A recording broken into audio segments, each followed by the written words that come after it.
নমস্কার বন্ধুরা, তোমরা সবাই কেমন আছো? আজকে আবারও আমি একটা নতুন ভিডিও নিয়ে চলে এসেছি। দেখো, নতুন রান্না।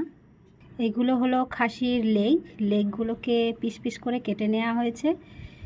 এই লেগগুলো ভালো করে কষিয়ে নিয়ে তারপরে স্যুপ তৈরি করা হবে। তোমরা দেখতে থাকো কেমন হচ্ছে। এখানে আমাদের মশলাও রেডি।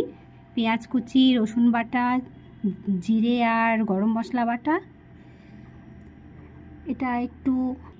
এটা হচ্ছে আদা বাটা, লঙ্কার সাথে বাটা হয়েছে তাই কালারটা এরকম চলে এসছে। এটা শুকনো লঙ্কা বাটাগুলো সব রেডি করে রাখ। ওভেনটা আমরা অন করে নিই। কড়াইটা গরম হয়ে গিয়েছে। আমরা তেল নিয়ে নিলাম, সর্ষের তেল দিলাম। তেলটা গরম হয়ে গিয়েছে। তেলটা গরম হয়ে গিয়েছে। এতে শুকনো লঙ্কা, তেজপাতা, সামান্য জিরে, গোটা জিরে ফোড়ন দেওয়া হলো।